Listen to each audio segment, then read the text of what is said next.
Welcome back, ladies and gentlemen. This is week 2, day number 1 of the North American Challenger League. My name is Malphus X. I'm being joined by my good friend Studio, and we have quite the list of games to go through here tonight. Studio, tell us what the folks are going to see.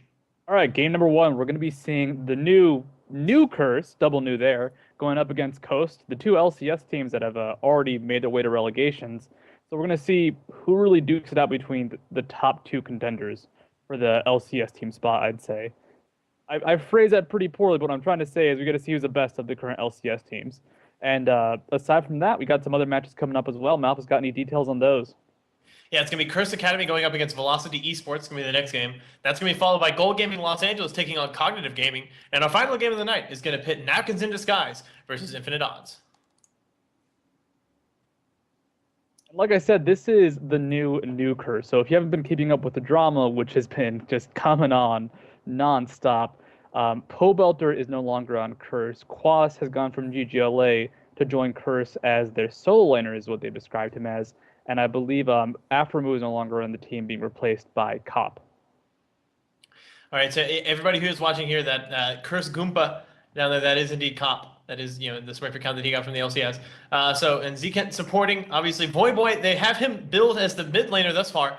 But they did, as Studio mentioned, they are billing Quas and Voyboy as their two solo laners right now. So do expect to see some flexibility there, some variability throughout the season. And I will dominate holding down the jungle duties. Their opponent for game number 1 is going to be Team Coast. It's going to be Zion Spartan up in the top lane, Nintendo Dex in the jungle, Shifter in mid, Don't Mash Me playing AD carry, and on support, we find Daydreamin'. And now this is going to be a very, very just weird style of interaction because we're going to have Coast, which is a former LCS relegated team, and they've stuck together. Their last replacement wasn't actually a replacement like one they wanted to do. It was when Bloodwater left the team, and they kind of had to. Everything else has just been a substitute being replaced by the normal player, and frankly, this is essentially the old school, we've been around together forever team going up against what is a new team, a new team, because of the constant replacements. Luckily, there's still going to be some interaction between Voyboy and Comp, but that's not really what you look for in the terms of synergy between a team. The solo lane AD carry combination can work, but not really what you want to be the focus. All right, so we've been talking about what we're going to be seeing all night. We should start focusing a little bit on what we're going to see in game number 1 here. Team Coast taking on Curse. Coast have banned away Kassadin, Renekton, and Vi. So I feel like those are two target bans at Quas with the Kassadin and Renekton. We've seen him play those very, very strongly, and I will dominates Vi. Vi is just such a powerful champion coming out of the jungle right now. Not particularly surprising to see her get banned out. Elise, Jackson, Zed going to be the bans thus far from Team Curse. And we look at the picks. Coast have first picked themselves a Caitlyn, followed by, Quas and I Will Dominate have grabbed up Aatrox and Orianna for their side. So we'll have to wait and see exactly where that ends up going, just because Aatrox is a very, very potent jungler right now, but it's also one of Quas's very favorite champions. So I think they have some flexibility there. They've gotten Annie and Corki for the AD carry and support duo down there in the bottom lane. And then back on the side of Team Coast, they've picked up Jarvan, they picked up Zyra. Now they just need an AD carry and a mid laner. I have to say it's a very, very Quas-looking lineup. You have a lot of synergy, though, if it is I Will Dominate coming out of the jungle with that Aatrox pickup, because all of a sudden Orianna Ball, the Shockwave, is very easy to land with the Aatrox initiation from Dark Flight. Overall, you can kind of tell, like, Curse is going for a more new style team. Annie support, jungle Aatrox, something that's been not so popular in North America necessarily, but definitely came very popular after Gambit played it quite a bit, and Fnatic as well.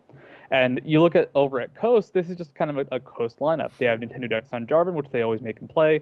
A Ribbon pickup, actually, on Zion Spartan. Like, that's a Zion Spartan champion. So everybody's just going comfortable with their picks. In this case, Coast is old style, and we have the new style coming out from Curse. So just taking a look here. All we need left is the other solo laner coming out from the side of Team Curse, and we'll kind of find out where the actual distribution of that is going to be. They're showing us a Fizz. Fizz versus Ari is definitely a counter pick that we saw extremely often early on. Or they do have an Orianna. I mean, they could theoretically still run Annie as a mid laner. It's going to be a tough pickup just for the sole fact that it can't burst down Riven just because of Riven's shield. But everybody else, with the exception of Jarvan, will instantly die. It's also Zekent, so he could be trolling him. He is. Let's be honest here. Obviously, Zekent is one of the most well-known Poppy players in North America on that account, Slap Happy, where he pretty much just played Poppy all the way up to who knows where. But Quas has been known to pull out the Poppy from time to time as well, but we're not going to be seeing it this game. They lock in the Shen. So Quas looks like he's going to be taking the Shen up to the top lane. They've got Voyboy playing the Orianna in mid. I Will Dominate's going to be handling the jungle Aatrox. And we see Cop and Zekent going to be playing that Corki Annie lane in the bottom. Lots of magic damage, lots of aggression, but over on the side of Coast, you got the Riven being played by Zion Spartan, Nintendo Dex playing Jarvan, Shifter on Ahri, Don't Mash Me with the Marksman Caitlyn, and of course Daydreamin playing Zyra. Two very, very different styles of team, but two very familiar compositions if you've watched World or LCS. I'll be very interested to see if we find ourselves in a 2v2 situation. Annie does thrive there, but arguably one of the most obnoxious lanes to have to play support Annie against will be that Caitlyn Zyra. Very, very difficult to close the gap, very difficult to initiate fights, very difficult to avoid getting poked down at range. So what do you think we're going to be seeing from the bottom lane matchup?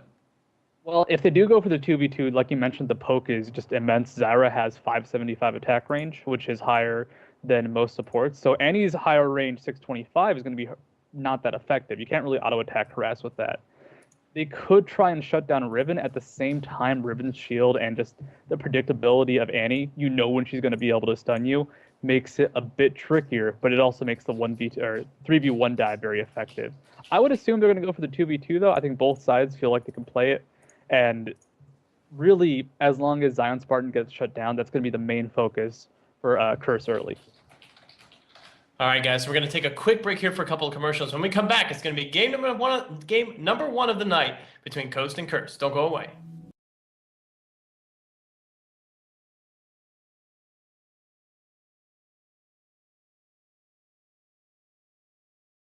Back, ladies and gentlemen, we are on the Rift. It is Team Coast taking on Team Curse. This is week number 2, day 1 of the North American Challenger League. My name is Malphus X, and being joined here by Studio. Summoners have bought their starting items and are heading out onto the field of play. The play of field, indeed, Malphus. Luckily, we can see some invades coming out from both sides. They're both grouping up, which implies that they want to try and do something together as a team, both heading towards the opposition jungle. You can see the pings coming out from Curse. You know they're going to go straight towards that blue side bottom jungle, and you can see the pings coming out from Coast. You can see they're going straight towards the top red side jungle. So overall, both teams confident in their ability to invade. You know, Ahri has a charm, Riven has a lot of damage, and even the brief CC at level 1 from her Broken Wings, and Zyra can also get the root. Actually, Daydreaming starting with his Deadly Bloom, though. But both teams are confident they can do something, even if it's just ward because you expect Curse to invade with the Annie and the Dark Flight from I Will Dominate, or in the case of Curse, invade with that comp, because my god, that is a good invasion comp with Annie and Shen and Aatrox, and it just keeps going. The invade potential just keeps going up. Absolutely colossal. They just stepped through here. They're going to go ahead and go for the synchronized back in this brush. They got the wards down that they wanted. They don't want to stick around any longer. That Annie level 1 is positively terrifying if she comes out with an AoE stun. Level 1, it's just absolute potential to wreck an entire team. But we're not going to end up seeing that come out, as Curse have now regrouped, and we see the bottom lane combination plus Aatrox are heading up towards the top side of the map. So it could be a red start coming out from Aatrox, and actually one of the wards placed by Coast was just the 1-minute ward. They really were just looking out for the invade. And this is a good start. They're going to make sure that I Will Dominate has a red buff. You could actually go for a very early gank depending on what they want to do. And with the fact that Zekent is playing Annie, they could actually just try and kill Riven at level 1. She has a lot of mobility, she has a flash, but the 3 or so seconds of CC from a Dark Flight into an Annie stun combination combined with the exhaust and just a high burst coming out from Cop, that could be huge. And that could win the game. Well, not win the game, but win the lane right there.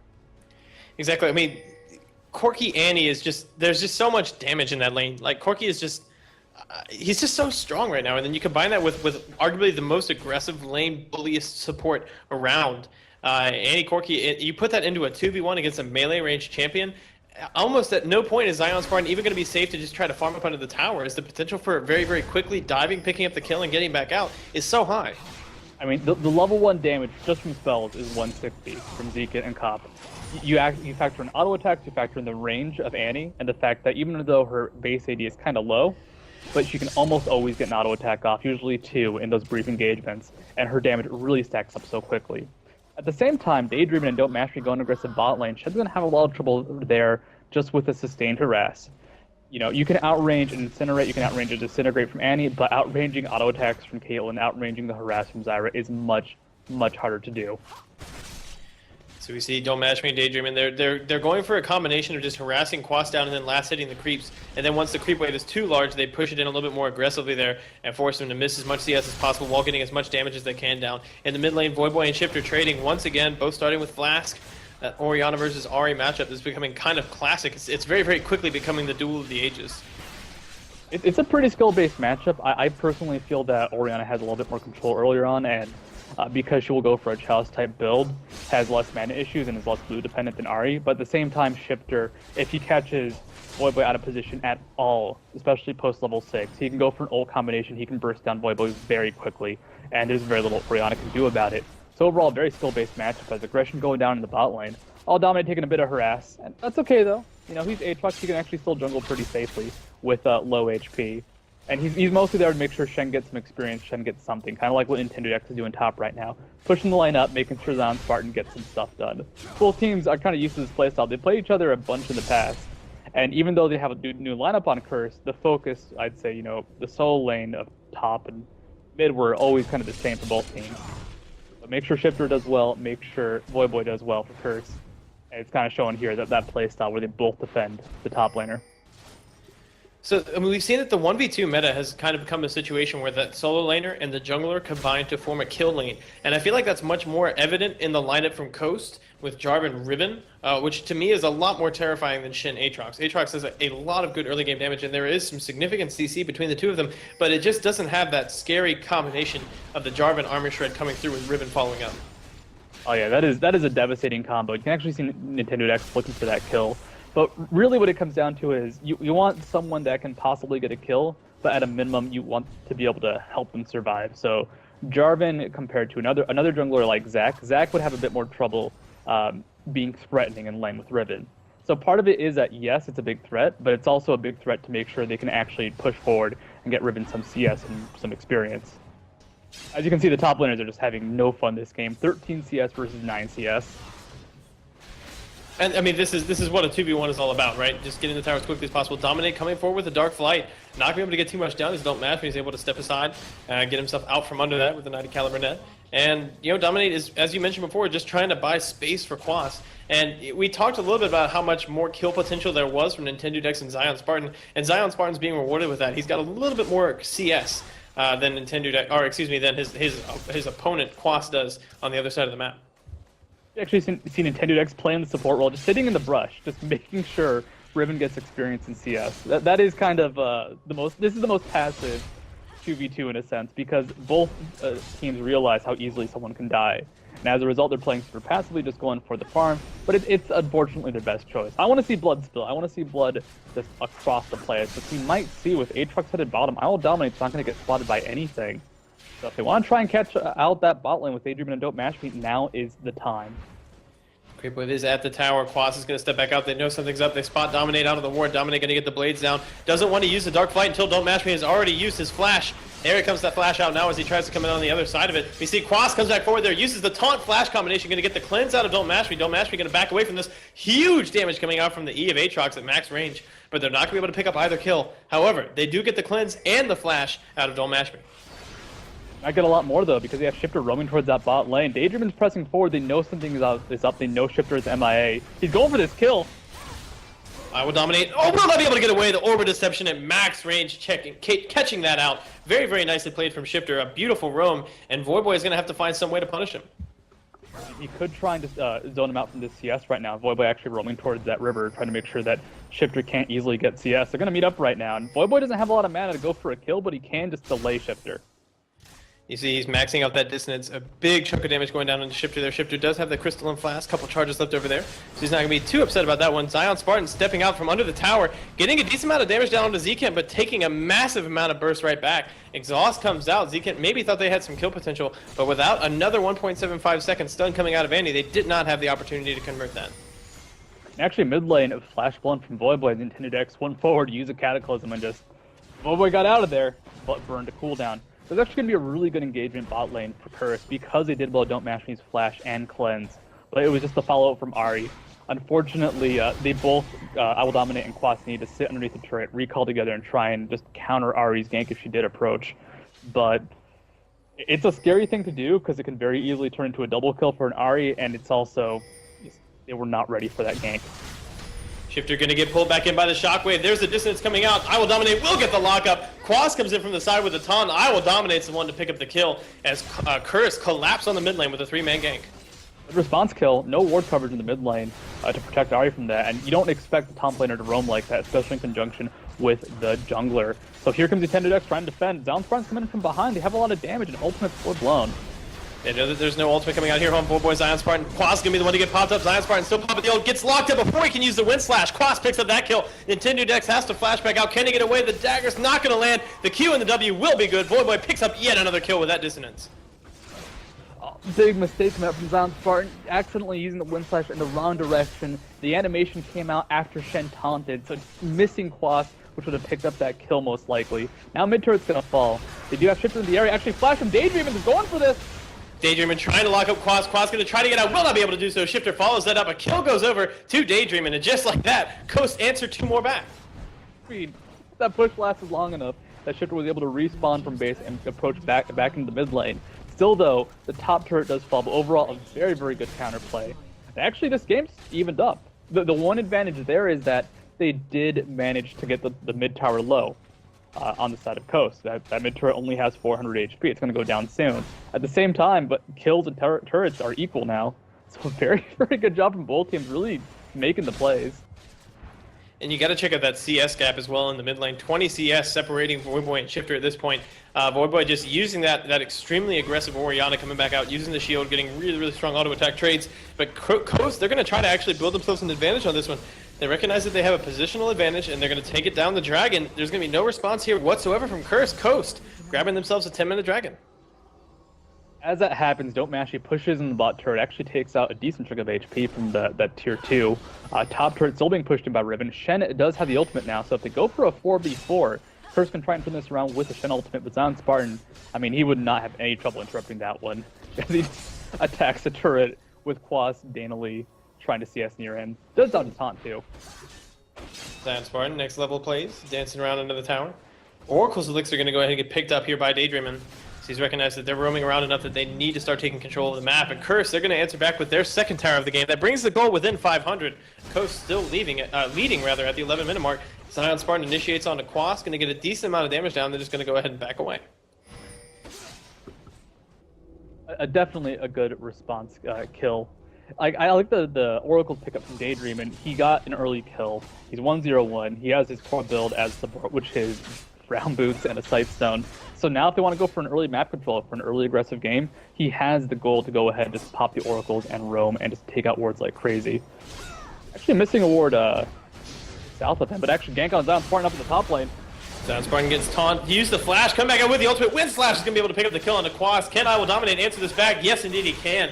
Using the blood price there for the bonus damage on the third auto attack from the W is going to be able to clean that up. Now Shifter, though, coming back in. I Will Dominate still has the passive, so Shifter is going to have to kill him twice. I Will Dominate going to respawn. Will go ahead and use the Dark Flight. Shifter coming back out there. Will dodge out the E. The second tick of the Orb of Deception comes back through, and Shifter cleans up that kill under the tower. I mean, Shifter knows a lot more about balls than I do, because I have no idea how that second tick of Orb of Deception did hit, but Voyboy is going top lane looking for that kill. I don't know if Shifter's going to make it out. He does recall back to base just in time. It sets up a good situation bot lane because they know Orion is top. They just saw him by the creep wave. Shen recently died, though. He does have the ultimate available, and with I Will Dominate dead, this means Daydream and Don't Mash can push in, Nintendo Dex can push in mid lane. They're just going to have a little bit more map control. It's a very, very map-focused game for them now that they do have the Oracles pick up on Zyra, because you can actually tell just looking at the mini-map, there are very few wards placed by Curse. They have nothing on Coast side of the map, and Daydreamin has been able to go so far into their jungle that there's also very little just around their own jungle, even for defensive wards. And you got to give a shout out to the early map movement from Shifter. That's the second roam that he successfully pulled off. Voyboy is now the one getting caught out. Nintendo Dex getting the pop up there with the red buff, trying to chase this down. We see Zion Spartan hopping over the Baron wall with that third tick of Broken Wings. Will not be able to close the gap down. Shifter doesn't have the ultimate back available just yet. About 10 seconds later, and Voyboy would have gone down. You could tell who the focus is from Curse. Actually, Flash coming out from Deacon, going for the kill into Daydreamin. And he's gone! In peace. I mean, that was an Annie initiation. You flash forward, you get a kill. That's how she works. But now, members of Curse, they could be in a 5v3 very easily here. But it's still a very dangerous position as they're being chased out by both Nintendo Dex and Daydreamin, and Don't Match Me. Shifter coming back around. The Shin ultimate going to get burned here on I Will Dominate. He goes down very, very quickly. Quas will not be able to join this fight. Exhausted and Don't Match Me. Going to immediately cleanse that one out. Zeke going to find himself all alone. It's a double kill going out for Shifter. He picks up his 5th of the game. Zion Spartan, meanwhile, is going to go ahead and dive Quas up in the top lane. The tower does fall. Quas being chased out. The Tiamat is done at this point for Zion Spartan. Zion Spartan with the Wind Slash. Going to get locked up by the Feint. Blocked out, rather, by the Feint. Zion Spartan continue to chase this down. There's the pop-up. There's the kill. Zion Spartan chases Quas through everything and picks up yet another kill. I mean, this is Curse's game at the moment, or not Curse, Coast game at the moment. Too many C teams. They have Zion starting to snowball. That initiation bottom would have been okay, except I Will Dominate didn't have the ultimate up. Boy now in danger as the initiation comes out from Nintendo Dex, and they're picking up kills left and right. But the problem for the bot lane fight was that I Will Dominate died too quickly. He couldn't go in, he couldn't initiate with the Shen ultimate because the Shen ultimate wasn't enough, and Shifter's just been doing too well with his large rod. He almost has a DFG finished, actually. Should be able to finish it when he returns back to base. Actually, finish that and his sorcerer shoes. This is not looking good just because the team coming out from Coast snowballs so easily. Like, look at the picks they've been making. Ari Charm lands, Zion Spartan can just 1v1 anybody top lane now, or Nintendo Dex comes out from the side, and that's an easy kill. That's an easy kill because of how much follow-up they have for that and how much damage all of the characters now have. I mean, you saw Voyboy. He was maybe a little bit far forward there, a little bit further, further than he should have been at least. But Nintendo Dex was just able to get into range, get the pop up, and as soon as he got popped up, Shifter was right there with the charm. I mean, there's almost nothing you can do about that. Once that chain of events has started, it's not going to end until you're sent back to the summoner platform. Like, the only way for them to interrupt the initiation is to have Zeke go forward or I Will Dominate go forward and just CC the members of Coast themselves. Like, they have to fight fire with fire, but their fire is a lot harder to reliably land, or in just some cases slower. The only instant spell coming out from Annie is going to be the Incinerate, which is short range. Everything else has a cast time, and then Taunt and Dark Flight are also a little bit slower, as well as Shockwave, when it comes to actually applying CC. So very, very hard for them to counter initiation if they have been caught out. Actually, Shifter looking top lane. It's going to be a 3v2 because, well, Orianna and Aatrox are in the area. Shifter going to open up on a Voyboy. He's going to get the jump on him with a charm. There's the command Shockwave, but it's nowhere near enough. Shifter going to take a little bit of damage from the Shockwave and the Ignite, and that's going to be about it. Meanwhile, Zion Spartan diving Quas in the top lane. Shifter going to be able to get up into range. Does not land the charm as Quas flashes away from that one. Max range. I Will Dominate comes in from the other side. Shifter getting taken out extremely low as I Will Dominate pops the ultimate, going through with the Massacre. Zion Spartan trying to turn back in, going to threaten Quas, push him back out. Zekin is able to land a stun. Zion Spartan will be able to get away from this one. Nintendo Dex is going to offer himself up as the body block, uses the ultimate. He's already taken down I Will Dominate. Can he get onto Quas? Quas going to get popped up as that flag was still hiding in the brush. Nintendo Dex on the run from Cop, doesn't want to go down, will go down. Triple kill comes down for for Cop as he comes in for the back of the fight and cleans everything up. And Cop picking up that kill, that's huge, but guess what? The bot turret goes down. Don't Match Me and Daydreaming are just enjoying their time in the sun, going for that CS, going for that easy turret.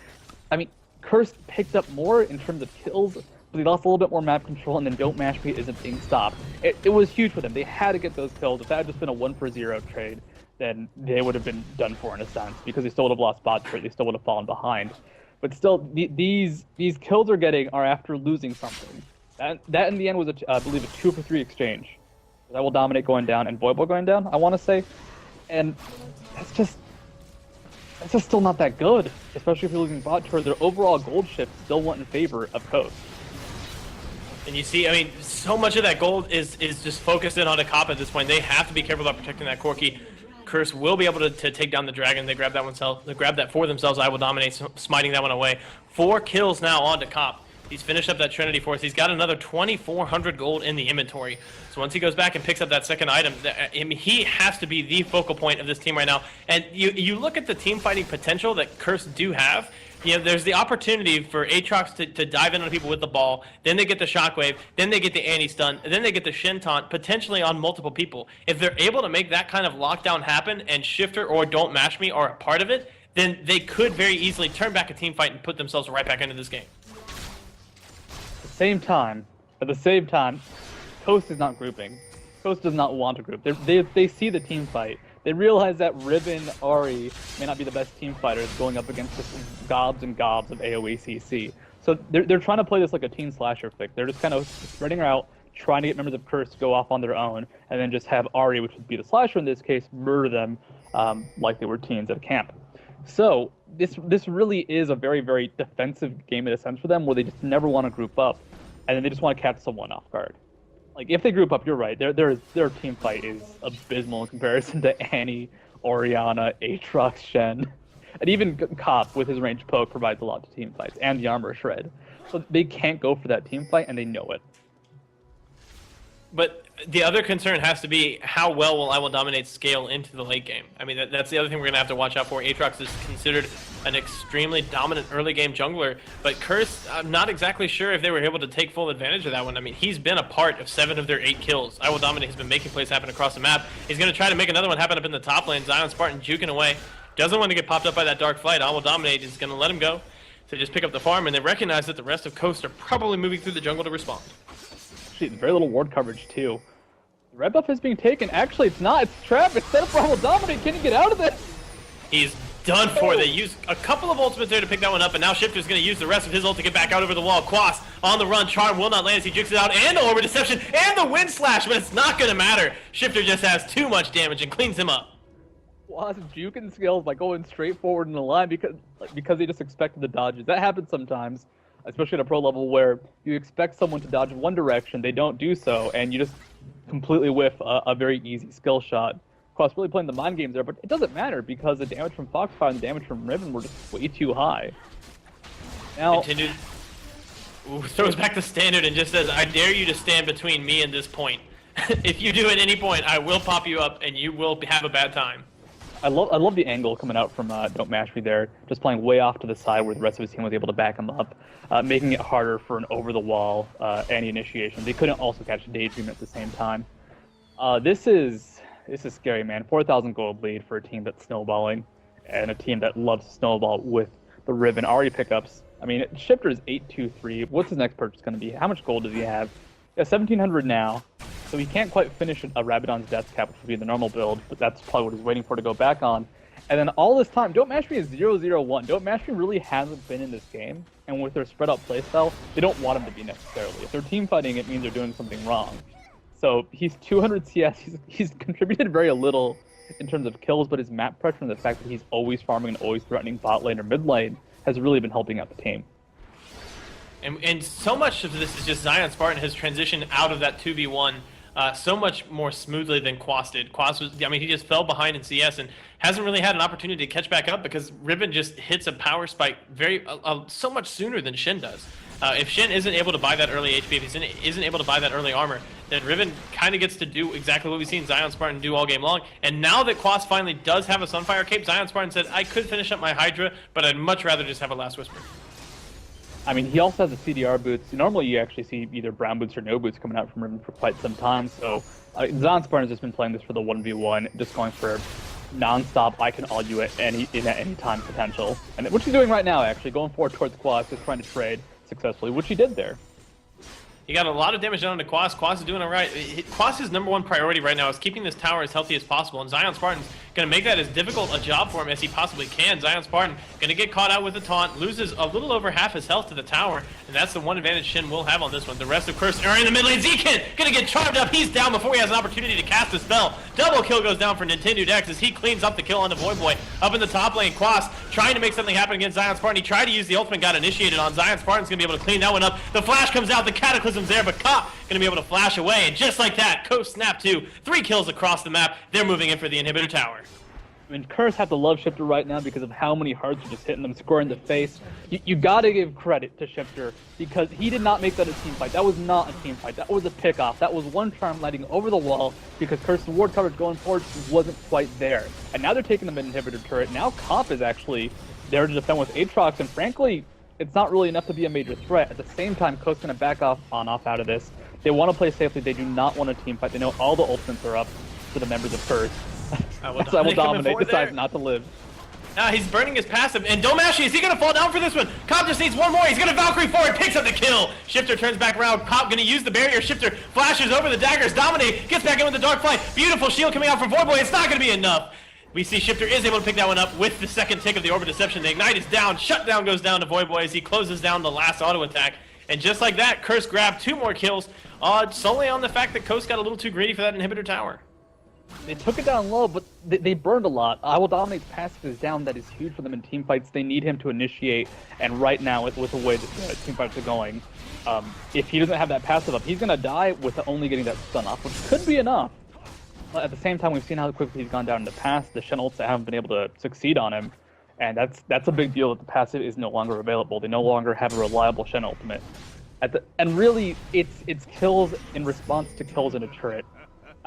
They really need to get the ward coverage down when they go for those pushes. The reason Curse got caught out was because Shifter was able to get into position, burst down Zeke before they could do anything, and without good ward coverage over the walls, and actually just spotting out Shifter is essentially a fiddlesticks. If he lands a charm, if he goes for a Spirit Rush and lands that charm, then whoever he lands is going to die before they can cast anything at this point.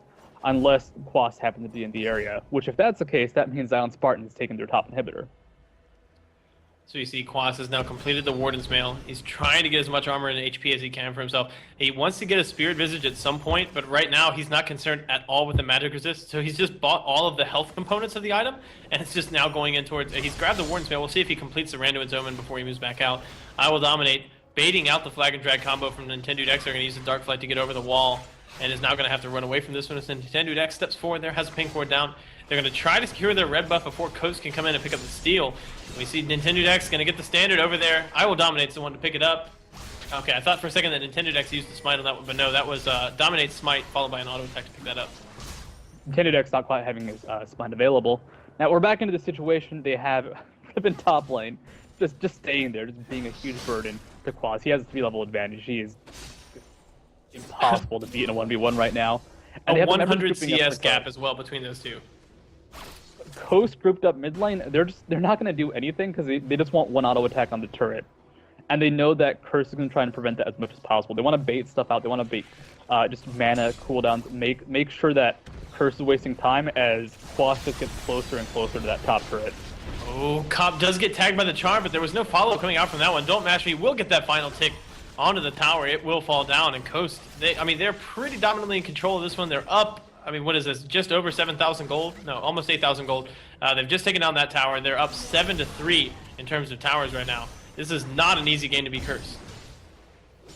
No, it is not, because Shen Ultimate also got used in that fight too, which means that, alright, Zion Spartan can't really push against Quas at this point because they're at the base, but even 1 or 2 seconds of pushing mid lane, that's decent HP going off the inhibitor. The Daydreaming was taken quite low.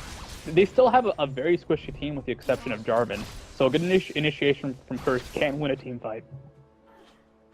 So you see Daydreaming right now with the Oracle clearing out as many wards as he can, trying to make this as dangerous a defense as possible for Curse, as if they don't have vision of Shifter, they don't know when that catch potential is there. Quas gonna find Don't Mash Me coming up. Don't Mash Me just gets a couple auto attacks down onto the tower, and when Quas thinks to come back out and maybe taunt him up, Don't Mash Me just immediately jettisons himself with that 90 caliber net. They're trying to get so close to that inhibitor. I love it. Like, they're inching closer and closer step by step, just getting 1 or 2 pokes off from Don't Mash Me. Unfortunately, the inhibitor's healing most of it back. So this plan may not be working, but they may just be looking for one catch or one opportunity, as the word will not be long for this world. So 9,000 gold separating these two sides. Don't Mash Me, Nintendo X unloading on the inhibitor. Shifter is there. He's the bouncer. If your name isn't on the list, you don't get to come in and see the boss. Don't Mash Me trying to clean that up as quickly as he can, and they're just isolating Zion Spartan and Quas. They know that Zion Spartan is going to win that matchup all day long. Quas is not really ever going to have an opportunity to get himself back into that one. Although he is, he's doing a decent job at getting his gold income back up. Does have over 1,000 gold, so we'll have the giant spot whenever he does have the opportunity to go back. But now Zion Spartan going to get a little bit of help. Going to get a little bit of hurt, rather, as I Will Dominate comes in for the side, going to get the initiation. Here comes Shifter with the help. I Will Dominate goes into the passive immediately. Zion Spartan picks up the kill on the Quas. Deacon flashes forward. They're going to get the ultimate back down, but no, Valor comes out. They can't pick up the kill on the Riven. Don't Mash Me grabs the kill on the Void Boy over on the other side. Ultimate comes out from Don't Mash Me. Won't be able to clean anything up, but just like that, Coast grab 2. They drop none, and they cycle back towards that mid inhibitor. There was so much more pressure coming out from Coast on that mid inhibitor that Jarvan was able to walk through Curse's base and actually get to the fight faster than any other member of Curse. So great pressure, really leading to pickups right there. I mean, they had to go for a fight. That was their one chance, but it really was a bait by Coast. They knew that Shifter was in the area. They knew that Shifter was closer, and that the second he gets into a fight, especially with Taunt and Dark Flight down, it's easy kills left and right for him. I'm impressed that Nintendo Dex was able to go through their base though. Like that makes no sense because it's their base. They should have that under control, but the pressure and the fact that they did not have 4 members to defend against the 4 members from Coast meant that Nintendo Dex just was able to walk right on through that, which is so uncommon, but they're that in control of this game. So we see, I mean, you look at the item gap right now between these two sides. Okay, so we look at Riven, there's a Spirit Visage done. There's the Ravenous Hydra with the Last Whisper and the cooldown reduction boots. Compare that to Quas's Sunfire Cape, Warden's Mail, and then, some pieces of some other items that he's going to need later. The 2 junglers, Nintendo Dex is basically up a Spectre's Cowl. There are a couple of Doran's Blades to account for there on the side of I Will Dominate, but that, that's not really having too much impact. You look at the mid laners, and there is a massive gap here.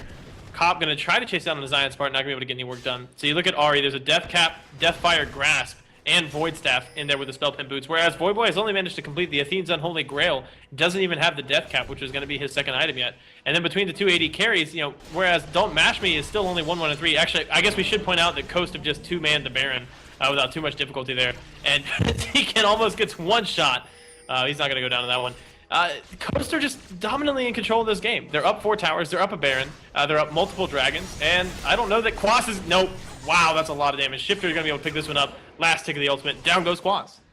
Yeah, that's a dead Quas. They're also now up a Quas over on the Coast side. Really, they're just too far ahead. It's a numbers game at this point. Cop has actually done a great job staying relevant. He's tried to carry as much as he can, but the way the team fights have been starting, it's not even just the fact that Coast has more money. It's that Coast has had better initiation, better CC. Like there's never been a big team fight from Curse where they land a bunch of ultimates. So now's their only chance. And there's the flash forward. Daydream is going to be the one trying to land a bunch of ultimates. The ultimate does catch on to Don't Mash Me. Boy, going to get him locked up with the Shockwave, and that's going to be a quick kill coming out for Cop. Now they're trying to chase down onto Daydream and will not choose to do so as they recognize, oh, guys, Zion Spartan is killing our bottom tower. And then top, we're going to lose the inhibitor too. Oh, goodness. There's so much pressure from Coast. Even when they get caught and lose someone, it doesn't stop them. They just lost their AD carry and they picked up an inhibitor in response and then greatly damaged bot turret. I mean, that is how they're playing. They're not playing. It's actually, I Will Dominate is completely erased off the map. The Shifter finally got his Spirit Rush back up. Actually, Boy will be the next to go down. He's going to go down as well. Spirit Rush comes out from Shifter as he picks that up. Quas stepping forward now. We saw what happened the last time Quas found Shifter in the jungle. Zion Spartan going to try to clean him up. Quas is going to oblige him as he taunts back in. Curse, that's got to be tantamount to the forfeit. As they recognize right now, they only have Cop and Zekin alive. Cop stepping forward there, trying to do what he can to clear them off of the Nexus towers. Getting a lot of damage down. There's the pop-up. Cop's going to finally go down this game. No, will not. Is able to flash and Valkyrie out of that one, knowing his limits very, very nicely there. Curse going to go ahead. They're going to step back. They're going to abdicate the throne, and that's going to be Coast taking down their Nexus at 31 minutes. All right, and Malphus, I think the big question everybody's going to ask now is who's going to be replaced on Curse for this loss? Oh, shots fired. I Will Dominate going to go ahead and head out of the game. That was an extremely one-sided win from Coast. You pointed that out before the game. That they're on so many comfort picks. Shifter's Ahri, Nintendo Dex's Jarvan, Zion Spartan's Riven, Don't Mash Me's Caitlyn. I guess if Daydream was playing Blitzcrank, this would basically be the stereotypical Coast lineup, and they showed exactly why they love those champions so much. Incredibly strong, incredibly potent, and man, oh man, did they take Curse to the cleaners. I mean, they were winning team fights without a team fight comp versus Ahri, Shen, Aatrox, Orianna, and Corki. So that is just how well they played that matchup. And if you give Coast the champions they're comfortable with, if you let them play like they want to play, they will dominate the game. All right, guys, so we're going to take a quick commercial break. When we come back, it's going to be game number 2 of the night, pitting Curse Academy up against Velocity Esports. Don't go away.